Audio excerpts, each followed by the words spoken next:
प्रिय संस्कृत मित्राणि नमः संस्कृता। आर संस्कृत स्टडी में हम वाचन करते हैं आज किसका, ग्रामर का, जो बाबूराम सक्सेना द्वारा लिखा गया है संस्कृत व्याकरण परिवेशिका।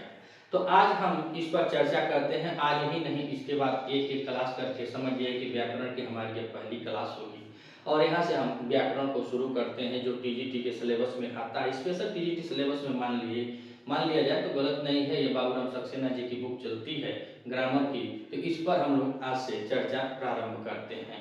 तो आइए हम चर्चा करते हैं अपने सभी व्याकरण के जितने भी गुरु हैं या जितने भी लेखक हैं, जितने भी हमारे आचार्य हैं, और सबका नमन करते हुए, अपने गुरुओं का भी नमन करते हुए, जो चैनल के माध्यमों से हम लोगों को ज्ञान देते हैं, पढ़ाते लिखाते हैं, उन सभी अपने इष्ट गुरुओं का नमन करके आज हम यह संस्कृत व्याकरण परिवेशिका पर चर्चा या सीखने सिखाने का कार्य को प्रारंभ करते हैं।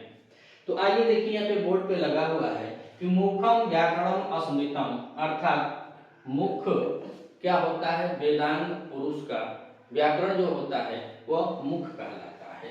तो कह रहे हैं कि पाणिनीय शिक्षा अर्थात व्याकरण को सांग वेद का मुख कहा गया है। जो पाणिनि जी थे, जो हमारे इस व्याकरण के कवि जी हैं, तो उनके हिसाब से बता रहे हैं कि पाणिनीय शिक्षा अर्थात व्याकरण को सांग वेद का मुख कहा गया है। तो सांग वेद मतलब जो हमारे वेद हैं, उन वेदों की जानकारी के लिए उनके अंगों के स्वरूप, वेद को एक पुरुष मान लिया गया है और उनके अंगों के स्वरूप कुछ रचनाएं हैं, और रचनाएं मतलब बताया गया है कि इसमें से कौन सा क्या है। जैसे पाद क्या है वेद पुरुष के, कल्प क्या होते हैं वेद पुरुष के, चसु क्या है, तो वही नीचे के श्लोक में बताया गया है। तो कह रहे हैं कि छंदः पादो तु वेदस्य, अर्थात जो छंद है, जो हमारा व्याकरण में जो छंद हम लोग पढ़ते हैं, वह छंद वेदांग पुरुष का होता है, पद होता है, जिसको पैर कहते हैं।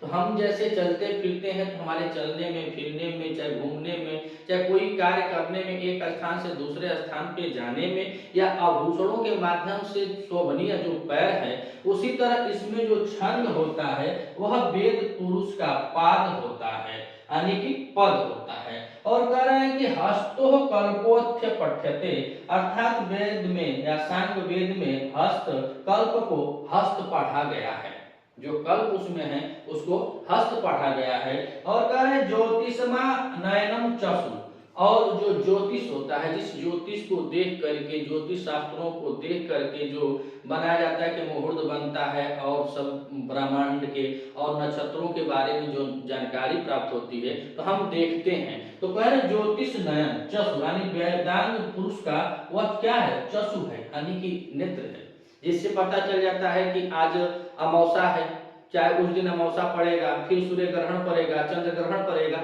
इसको हम देखते कैसे हैं, नेत्र से। वही ज्योतिष जो है वो वेदांग पुरुष का नेत्र है। और कह रहे हैं कि निरुक्तम श्रोतः मुच्यते, अच्छा जो निरुक्त है वह वेदांग पुरुष का क्या है, कान है, जो सुनने के काम आता है। जैसे हमारे पास कान है, जिस कान से हम लोग सुनते हैं, वही जो निरुक्तम श्रोतः मुच्यते, अर्थात जो निरुक्त है वह वेदांग पुरुष के कान या कान को कहा जाता है।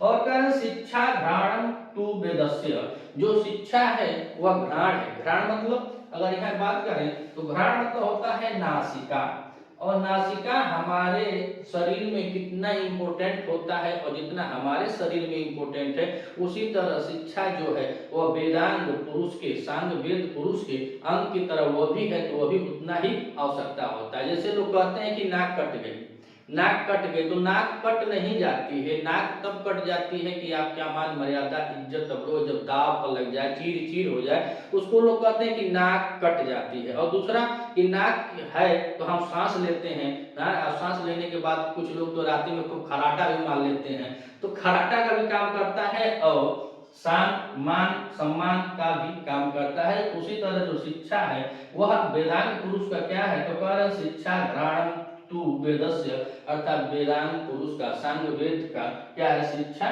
घ्राण नासिका है। और कह रहे हैं मुखम व्याकरण अस्मृतम, और जो मुख है वह सांगवेद का, व्याकरण जो है वह सांगवेद का मुख है। तो कह रहे हैं कि मुखम व्याकरणम अस्मृतम, अर्थात जो व्याकरण है वह सांगवेद का मुख है। और कह रहे हैं कि तस्मात् सांगम अध्यतेव ब्रह्मलोके महीयते, अर्थात जो लोग यह सब जानते हैं वह ब्रह्मलोक की प्राप्ति करते हैं। या तस्मात् जिसमें सांगवेद अध्यते, इस प्रकार से यह 6 अंग जो होते हैं वो किसके होते हैं, सांगवेद होते हैं, यानी वेद पुरुष के अंग होते हैं। अब हम चर्चा आगे करते हैं कि वेद पुरुष के कौन कौन से अंग होते हैं, सरल भाषा में देखेंगे, क्योंकि ये तो श्लोक था तो हम इससे भी और सरल भाषा में आप लोगों के समक्ष अभी बता रहे हैं। अब चर्चा हम करते हैं सांगवेद के अंग।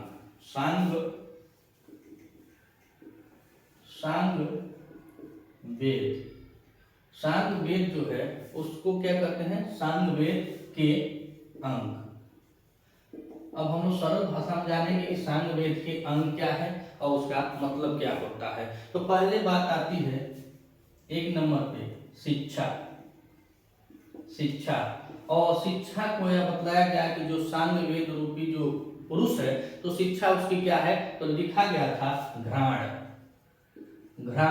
और घ्राण का मतलब होता है नासिका, या हिंदी में कह दे तो नाक होता है। शिक्षा, घ्राण, और घ्राण का मतलब नाक। और यह 6 अंग होते हैं किसके, 6 अंग, मान ले अंग 6 तो होते हैं किसके, सांगवेद के। और दूसरे नंबर पर आता है कल्प। दूसरे नंबर पर बात करें तो कल्प माने किसको कहा गया है, कल्प को। तो कल्प माने बता रहे हैं कि हस्तोकल्प। और हस्तोकल्प अर्थात मन हाथ हो जाएगा, तो बस यहाँ पे लिखेंगे हाथ। और तीसरे नंबर पर श्लोक में बताया गया था ज्योतिष। और ज्योतिष किसको बताया गया था, तो बता रहे हैं ज्योतिष माने चक्षु। और चक्षु किसको कहते हैं, नयन, नेत्र या आंख। जो ज्योतिष है वह वेदांत पुरुष की आंख होती है, जिससे वह देखता है, मुहूर्तों को देखता है, ग्रहों को देखता है, नक्षत्रों को देखता है, भूत भविष्य भी जिससे देखा जाता है उसको ज्योतिष कहा जाता है। और ज्योतिष वेद पुरुष की आंख होती है। अब उसके बाद चौथे नंबर पर बताया गया क्या, व्याकरण। और व्याकरण क्या था, यह बताया गया है मुख, यानी कि जो सांगवेद पुरुष है उसका मुख होता है क्या, व्याकरण। उसके बाद 5वें नंबर पे आता है, 5वें नंबर पे बताया गया था निरुक्त। और निरुक्त का मतलब होता है क्या, निरुक्त का मतलब होता है कण। निरुक्त का मतलब कण, और कण मतलब कान। निरुक्त मतलब कान। और अंतिम में बताया गया था पादों कौन था, तो छंद। जो छंद होता है वह वेदांत पुरुष या सांगवेद का पैर माना जाता है। तो कह रहे हैं छंद माने पाद, और पाद माने पैर।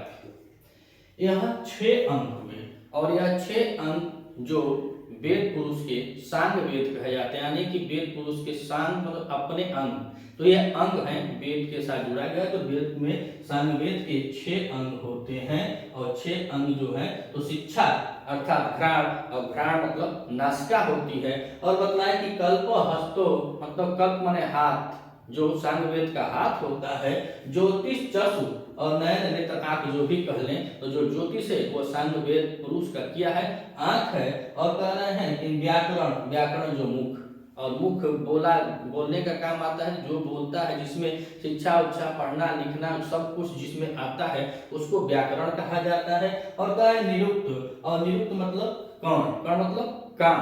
और कह रहे छंद माने पाद माने पैर। किसी भी वाक्य को जब लोग लिखते हैं पद में तो छंदों में लिखा जाता है। कितनी गियर छंद होती है, मंदाक्रांता छंद है, वंशास्त्र छंद है, वसंतिलिका छंद है, शार्दूल विकृत छंद है। तो ये सब जो छंद होती हैं वो काव्यों को मृदुल बनाती हैं, शोभायमान, जिससे पाठक पढ़कर प्रसन्नचित हो जाए, तो वह काव्यों में प्रयोग होता है। तो इसीलिए इसको छंद कहा जाता है। जैसे स्त्रियां अगर पैरों में पाल पहनकर जब छम छम चलती हैं तो उनकी सुंदरता बढ़ती है, उसी तरह यह छंद जब काव्यों में होता है तो उसके सुंदरता बढ़ जाते हैं, उसको क्या करता है, काव्यों को अलंकृत करता है। अब हम बात करते हैं आगे, यह संस्कृत व्याकरण प्रवेशिका के कथन में कुछ बताया गया है कि उच्चारण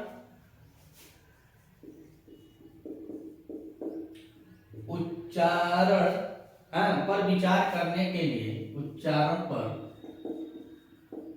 विचार करने के लिए जो उच्चारण हम बोलते हैं, करते हैं, सुनते हैं, जहां से शब्दों का उच्चारण होता है, तो उस पर विचार करने के लिए वेदांग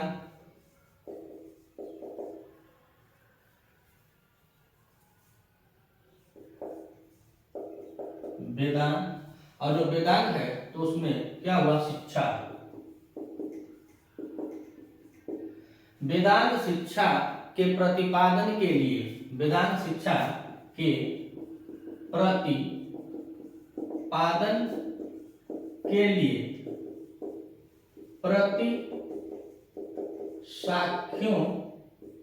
प्रतिसाक्ष्यों और यह प्रतिसाक्ष्य था जिसमें सभी जो पहले के जो लिखे पढ़े थे, जो मौखिक थे, उनको क्रम वाइज से पढ़ने लिखने के लिए सबसे पहले इसी प्रतिसाक्ष्यों की रचना हुई, इसी प्रतिसाक्ष्यों की रचना हुई। तो अब बता रहे हैं कि इसमें उच्चारण पर विचार करने के लिए वेदांत शिक्षा के प्रतिपादन के लिए प्रतिसाक्ष्यों की रचना है। जो प्रतिसाक्ष्य थे उन वह धीरे धीरे कुछ टुकड़ों में शायद जोड़े गए हुए, और जब जोड़े गए थे तो उससे उनको कुछ मिल रहा था, जिसमें रचना उसमें कुछ लिख गया तो उसको हटा के लिख गया। इसीलिए प्रतिसाक्ष्य को देखते हैं तो प्रतिधनसाक्ष्य साक्ष्य अर्थात प्रतिसाक्ष्य तो हो जाता है प्रतिसाक्ष्य, तो प्रतिसाक्ष्य में प्रतिशाखा है, प्रतिशाखा और प्रतिशाखा, प्रतिशाखा प्लस शाखा हो गया प्रतिसाक्ष्य। और जो वर्ण थे तो वर्णों के उच्चारण के बारे में अगर हम बात करें तो इसमें हमारा क्या आता है, तो वर्ण का उच्चारण स्थान बताया जाता है, उच्चारण स्थान, जैसे प्रयत्न के बारे में, उच्चारण स्थान के बारे में, वर्ण के बारे में, तो यह सब किससे पता चलता है, प्रतिसाक्ष्यों से पता चलता था, और प्रतिसाक्ष्यों की रचना की गई थी। तो उन रचनाओं में सब यह बताया गया था। लेकिन हमारे मुनि आते हैं एक यास्क मुनि, तो यास्क मुनि ने क्या किया कि सर्वप्रथम शब्दों का यास्क मुनि ने सर्वप्रथम शब्दों का चतुर्विध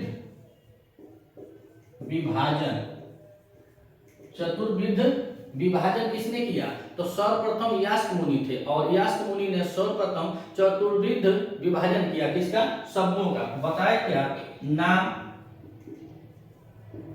आख्यात, उपसर्ग और निपात। तो पेपर में आता है कि नाम, आख्यात, उपसर्ग और निपात क्या है, तो शब्दों का चतुर्विध विभाजन क्या होता है, तो पहला नाम में, दूसरा आख्यात में, तीसरा उपसर्ग में और चौथा निपात में होता है। जिसमें अगर नाम की बात करें तो नाम का मतलब होता है संज्ञा से, कोई भी संज्ञा हो, और आख्यात की बात करें तो आख्यात का मतलब होता है क्रिया से। तो यास्क मुनि ने सर्वप्रथम शब्दों का चतुर्विध विभाजन किया, और इन्होंने क्या किया, यह बताने का प्रयास किया कि नाम, आख्यात, उपसर्ग और निपातों को इन्होंने रचा। क्या किया, रचा, अर्थात उन शब्दों को यहाँ पर क्या किया, निपातों को सीमित किया, चतुर्विध विभाजन करके उन्होंने इसमें उसको सीमित कर दिया, और जब सीमित कर दिया तो यह सिद्ध भी कर दिए थे। तो बताया जाता है कि यास्क मुनि जो थे, तो यास्क मुनि ने क्या किया, तो यास्क मुनि ने यह सिद्ध करने के, यास्क मुनि ने यह सिद्ध करने के लिए किसकी रचना की, इन्होंने निरुक्त की रचना की। निरुक्त की रचना किए और बताए कि इन्होंने क्या बताया था, इन्होंने बताया था कि सभी शब्द जो होते हैं उन सभी शब्दों का, मान लीजिए सभी शब्दों का आधार धातु होती है, धातु होती है। जैसे राम, और राम में रम धातु है, और रम धातु से जो शब्द बना है वह शब्द बना है राम। तो इन्होंने यह बताया अपने निरुक्त में कि यह शब्दों का चतुर्विध विभाजन किए, नाम, अख्यात, उपसर्ग और निपात में। फिर इन्होंने यह सिद्ध करने का प्रयास किया कि सभी शब्दों का आधार क्या होता है, धातु समूह ही होता है। जैसे राम, और राम में रम धातु है, तो राम शब्द जो बना है वह धातु है और धातु पर ही आधारित है शब्द, तो रम धातु से राम शब्द बना है। बताया जाता है आगे कि यास्क मुनि का अनुमानित समय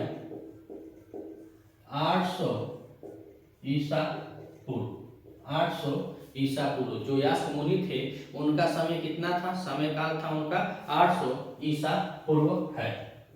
अब इसके बाद बात आता है यास्क मुनि ने इनकी रचना थी, तो यहाँ पे बता दे रहे हैं कि यास्क मुनि की रचना कौन थी, निरुक्त है। अब हम बात करते हैं सबसे प्राचीनतम एक व्याकरण था जिसको इंद्र व्याकरण कहा गया। तो उसमें बताया जाता है कि इससे पहले क्या था, तो बताया कि इनमें इंद्र व्याकरण, जो इंद्र व्याकरण था वह एक प्रतिष्ठित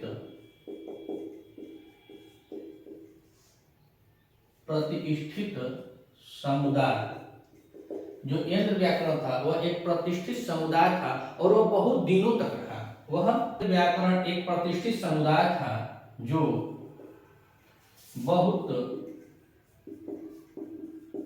दिनों तक रहा। यह एक समुदाय था किसका, यंत्र व्याकरण का, और यंत्र व्याकरण जो था वह बहुत दिनों तक चला। और इसके बारे में बताए तो इसके बारे में चर्चा किए हैं चीनी यात्री हेन सांग, जो चीनी यात्री थे, तो उन्होंने बताया हिंद व्याकरण के बारे में। और उसके बाद आगे बात करते हैं तो तिब्बत इतिहासकार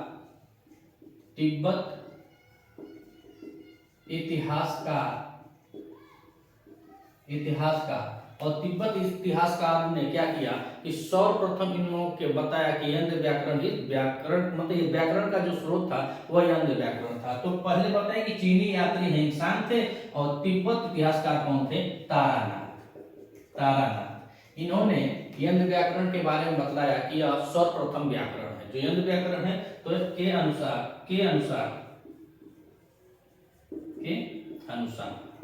इंद्र व्याकरण जो है, इंद्र व्याकरण सर्वप्रथम व्याकरण है। और इनके अनुसार तो हो गया जो चीनी यात्री थे कौन, हेंगसांग, और कौन थे, तिब्बत इतिहास का तारानाथ। लेकिन इसके बाद भी पता चलता है क्या, तैत्तिरीय संहिता,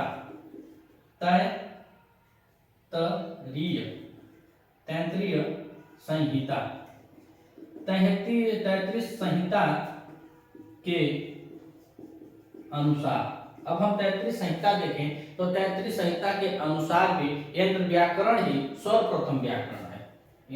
तैत्तिरीय संहिता के अनुसार यंत्र व्याकरण ही सर्वप्रथम व्याकरण है। अब बता रहे कि चीनी यात्री हेंगसांग और इतिहास काल जो थे, तिब्बती इतिहासकार जो थे तिब्बत के, उन्होंने ने बताया कि यही बहुत पुराना व्याकरण था। कौन सा?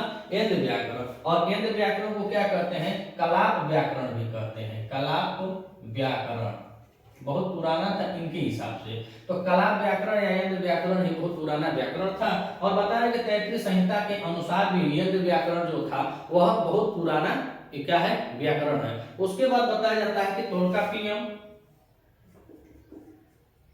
तोल्काप्पियम यह कैसा है? तो तमिल व्याकरण है।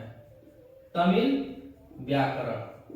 तो जो तोल्काप्पियम है उसमें भी यंत्र व्याकरण को बताया जाता है कि उसमें समानता दिखलाई गई है। तो तोल्काप्पियम जो प्राचीन है व्याकरण, तो तोल्काप्पियम जो तमिल व्याकरण है उसमें भी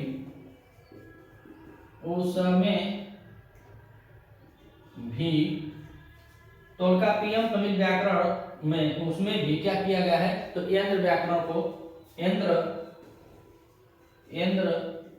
व्याकरण को समानता दिखलाई गई है।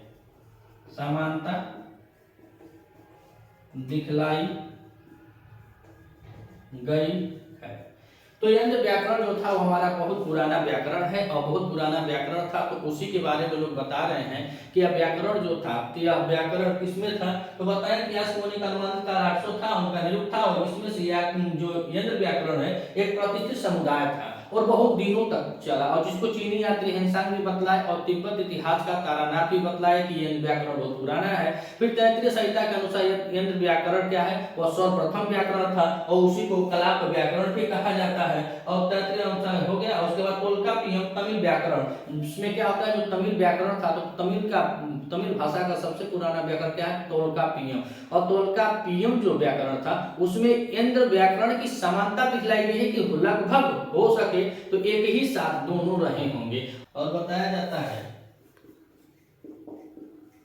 यंत्र व्याकरण ही सर्वप्रथम व्याकरण है। इसका अनुसरण करने के लिए किसको किया गया? का तंत्र।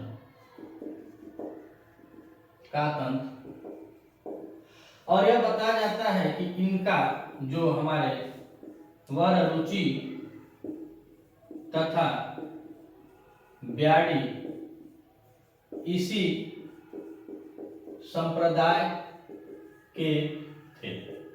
जो वरुचि थे, जो हमारे वरुचि या कात्यायन जिन्होंने अष्टाध्यायी के वार्तिक लिखा है अष्टाध्यायी पर, तो उनको भी इसी यंत्र व्याकरण से ही जोड़ा गया है कि वह इसी संप्रदाय के लोग थे। और इसके यंत्र व्याकरण, तो वरुचि तथा व्याधि इसी संप्रदाय के थे, अर्थात यंत्र व्याकरण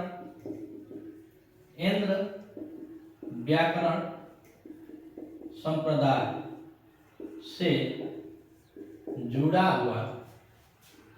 हुआ माना जाता है। और एक चीज और बतलाया कि जो यंत्र व्याकरण था, तो यंत्र व्याकरण की मुख्य विशेषता क्या है? तो यंत्र व्याकरण की मुख्य विशेषता यह है कि वह पाणिनि शिक्षा के अपेक्षा जटिल नहीं है। तो इसमें बात करते हैं यंत्र व्याकरण। और यंत्र व्याकरण जो था, तो यंत्र व्याकरण जो था वह किसका था? तो बाहस्पति व्याकरण था। तो बाहस्पति में बताया जाता है कि ब्रह्मा जी इसके आदि वक्ता हैं और बृहस्पति इसके आदि श्रोता हैं। और इसके व्याकरण मतलब जिनको व्याकरण का ज्ञान था वह इंद्र थे। तो इंद्र व्याकरण की उत्पत्ति जो होती है तो वह बृहस्पति व्याकरण के अंतर्गत आता है। बृहस्पति व्याकरण के अंतर्गत आता है। लेकिन जो पांड्य शिक्षा है वह माहेश्वरी आता है। माहेश्वरीय व्याकरण, माहेश्वरीय व्याकरण। और माहेश्वरीय व्याकरण में आप लोगों ने देखा होगा कि माहेश्वर सूत्र है, भगवान शिव के डमरू बजाने से 14 आवाजों को इन्होंने क्या किया, कंठित किया, या वही वह किए। नित्यावसाने नटराज राजो ननादि डंकानो पंचवारम, तो 9 और 5 बार जो भगवान भोलेनाथ अपने नृत्य के बाद बजाते हैं, उन ध्वनियों को जोड़ करके पांडे ने अष्टाध्यायी का निर्माण किया। इसको पांडे शिक्षा कहा जाता है। अब और यंत्र व्याकरण जो था वह यंत्र व्याकरण के आदिवक्ता ब्रह्मा जी हैं, और ब्रह्मा जी के बाद उन्होंने बताया किसको, बृहस्पति को, और बृहस्पति के बाद इंद्र जी को, और इंद्र जी ने भार्गव को, और भार्गव ने मनु को, और मनु ने ऋषियों को, और ऋषियों के बाद ब्राह्मणों को पता चला। तो ब्राह्मणों को जो पहले पढ़ाते थे, अध्ययन अध्यात्म का काम करते थे, तो ऐसे ऐसे यह आता है। तो आइए इसको हम नोट करके बता दे रहे हैं। अब हम बात करते हैं इंद्र व्याकरण की उत्पत्ति। तो यंत्र व्याकरण की उत्पत्ति कैसे हुई? तो यंत्र व्याकरण को सर्वप्रथम किसने बोला? तो किसने इसको बोला था? तो सर्वप्रथम इसको ब्रह्मा जी। और ब्रह्मा जी किसको बतलाए? तो ब्रह्मा जी बृहस्पति को बताए, बृहस्पति जी को बतलाए। बृहस्पति जी क्या किए? उन्होंने भगवान इंद्र को बतलाया। फिर इंद्र ने क्या किया? वह भार्गव को बताया, जो भार्गव ऋषि थे, भार्गव ऋषि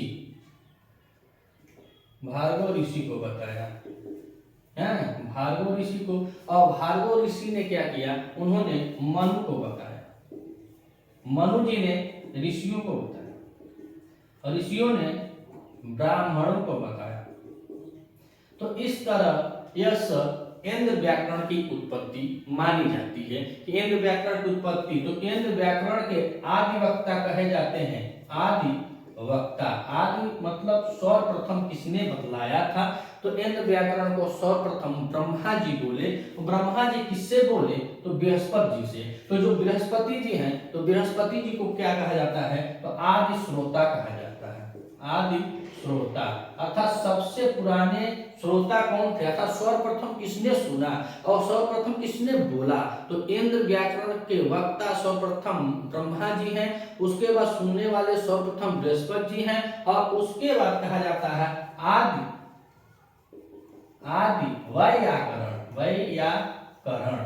व्याकरण, यानी कि जो व्याकरण को जानता, व्याकरण को जानने वाले कौन थे? भगवान इंद्र थे। तो वक्ता हुए ब्राह्मण, आदि श्रोता हुए बृहस्पति जी, और आदि व्याकरण हुए इंद्र जी। और इंद्र जी ने भार्गव को बताया, भार्गव मुनि ने क्या किया? मनु को बताया, मनु ने ऋषियों को बताया, ऋषियों ने ब्राह्मणों को बताया। और ब्राह्मणों के बाद सब जग जाहिर है, सब लोग जानते पढ़ते लिखते हैं, जो भी संस्कृत के अच्छे लेवल के गुरु हैं, तो समझ जाइए कि ब्राह्मणों ने उन गुरुओं को बतलाया जो हम लोगों को सीखने और सिखाने में तत्पर हमेशा रहते हैं। अब इसके बाद हम बात कर लेते हैं यहाँ पे यंत्र व्याकरण की चर्चा हुई। और यंत्र व्याकरण के बाद जो यंत्र व्याकरण से पहले मान लीजिए कि यास्क मुनि और पाणिनि जी, जो पाणिनि जी थे, तो पाणिनि जी के यास्क मुनि के बाद और पाणिनि जी से पहले, अर्थात यास्क मुनि के परवर्ती, यास्क मुनि के परवर्ती, यानी परवर्ती मतलब बाद, और पाणिनि जी के पूर्ववर्ती, तो पूर्ववर्ती मतलब पहले, परवर्ती माने बाद में और पूर्ववर्ती माने पहले। कुल कितने? तो कुल 10 ऋषियों का नाम आता है, जिसे पाणिनि जी ने अपने अष्टाध्यायी में वर्णन किया है। अष्टाध्यायी में उन्होंने वर्णन किया। पाणिनि जी जो यास्क मुनि थे तो उनके परवर्ती जो कवि हुए, और पाणिनि जी से पूर्ववर्ती अर्थात यास्क मुनि के बाद और पाणिनि जी से पहले जो ऐसे 10 कवि थे, और 10 कवियों ने या व्याकरण थे, और 10 कवि व्याकरण थे, व्याकरणों को उनका जो व्याकरण था चाहे उनकी रचना थी वह गर्त में चली गई, मतलब उनका कोई प्रचार नहीं हो पाया। जैसे हम लोग वीडियो बना रहे हैं तो बहुत लोग पढ़ाते हैं, बहुत लोग पढ़ते हैं, लेकिन मुख्य मुख्य जो चैनल चलते हैं जैसे संस्कृत सानिध्यम हुआ, संस्कृत गंगा हुआ, तो यह गुरु जैसे हैं, प्रचलित गुरु हैं, तो इन गुरुओं का जैसे होता है इसी तरह यह यास्क मुनि हुए, और यास्क मुनि के बाद यह पाणिनि जी हुए, तो 2 मुनि थे, और बीच में लोग जितने लोग आते हैं वह सब लोग धीरे धीरे धीरे खत्म हो गए। तो वही बता रहे हैं कि यास्क मुनि के परवर्ती अर्थात यास्क मुनि के बाद, और बता रहे हैं पाणिनि जी से पहले और बीच में 10 कवियों का उल्लेख किसमें है, तो अष्टाध्यायी में है, और अष्टाध्यायी में पाणिनि जी ने खुद उन पे लिखा है। तो क्या लिखा गया है, तो पहला लिखा है अपिसल, अपिसल जो वह मुनि थे, और अपिसल के बाद दूसरे नंबर पर आते हैं साकल्य, साकल्य तीसरे नंबर पर बताए साकल्य, तीसरे नंबर पर आते हैं शाक्टायन, शाक्टायन, और शाक्टायन के बाद 5वें नंबर पे बताए शाक्टायन के बाद कास कृष्ण इत्यादि 10 कवियों का उल्लेख अष्टाध्यायी में है, अष्टाध्यायी में है। 10 कवियों का उल्लेख किसमें है, तो अष्टाध्यायी में है, और अष्टाध्यायी में पाणिनि जी ने अपने पूर्ववर्ती कवियों का सबका नमन वंदन करते हुए और सबके बारे में बतलाया है, और यह बतलाया है कि तोल्काप्पियम जो व्याकरण है वह सबसे पुराना व्याकरण था और यंत्र व्याकरण के समकालीन माना जाता है, और जो वरुचि है और ब्याडी जी थे वह इंद्र संप्रदाय अर्थात इंद्र व्याकरण संप्रदाय से ही लोग थे, वह उस संप्रदाय के लोग थे, उससे जुड़े हुए थे। वरुचि या कात्यायन जिन्होंने अष्टाध्यायी पर क्या लिखा, वार्तिक लिखा है, और जिन्हें वार्तिककार भी कहा जाता है। कल हम बात करते हैं अगली क्लास में कुछ और। अब देते हैं विदा, क्योंकि वीडियो लंबी हो जाएगी और हमारे पास कुछ व्यवस्था नहीं है कि हम ज्यादा लंबा चढ़ा सके, हैं। तो पढ़ने पढ़ाने का और सीखने सिखाने का यह कार्यक्रम चलता रहेगा। अगर आप चैनल पर नए हैं तो चैनल को सब्सक्राइब कीजिएगा, वीडियो अच्छी लगे तो लाइक भी कर दीजिएगा। मिलते हैं अगली वीडियो में, तब तक के लिए नमस्कार।